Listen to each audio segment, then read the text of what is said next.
And I want to take another look at this storm here. You can see it already moving across parts of the south central states, across the Gulf, from Texas all the way through Louisiana, Mississippi, Alabama, starting to see some of those flurries and flakes. Let's take the map here and I want to show you what's going on. You can see that snow stretching all the way now to Atlanta. And again, these are many cities, many states that don't necessarily see snow in these areas. I say it that way because Texas actually does see snow, generally speaking, up in the Panhandle, up toward, let's say, Amarillo, for example. But you can see either way, we've got millions and millions of people impacted by this winter storm. More than 30 million people under winter storm warnings, more than 15 million under winter weather advisories. That's a lot of people that don't generally see snow. Speaking of which, let's talk about Florida for a second. We could see snow in the Panhandle, and obviously that's something that doesn't happen very often. How much so? Well, the last 3 instances of recorded snowfall were in 2022, 2018, and 2014 in Florida. One of those in 2022 was just a couple flakes and flurries falling from the sky, but no accumulating snow.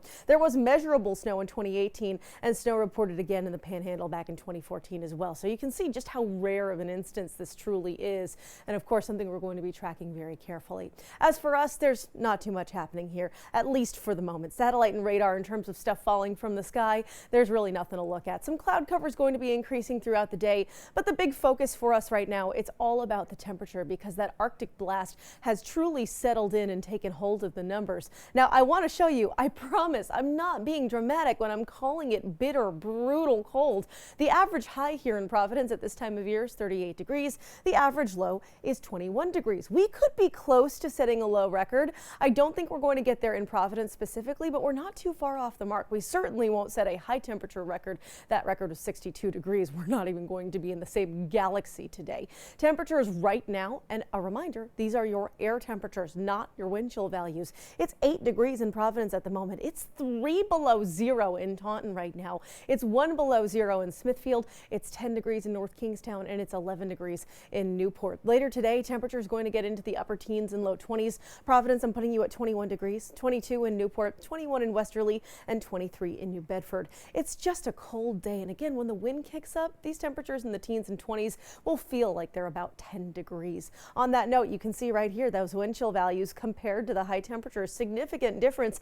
And let me just tell you, it's not going to be that windy, but it doesn't take much when it's this dry and this cold to make those numbers feel absolutely miserable. On that note, we're back down to single digits overnight. We have 7 degrees as your low temperature. Cold enough for snow, and I say that because there is a storm passing to our south, and I think it could throw a couple of flurries, even a snow shower or 2, back to far southern Rhode Island and the south coast as well. Some accumulating snow for parts of the Cape and Islands, as you can see here, but most of us don't have any extra numbers to look at. It's just a few flakes and flurries to make things seem a little extra wintry in case they didn't feel that way already. Over the next couple of days, temperatures very slowly increase. We're back toward freezing by Friday and Saturday. We're back toward average by Sunday, but that's ahead of our next potential storm that could bring a few extra flakes on Monday.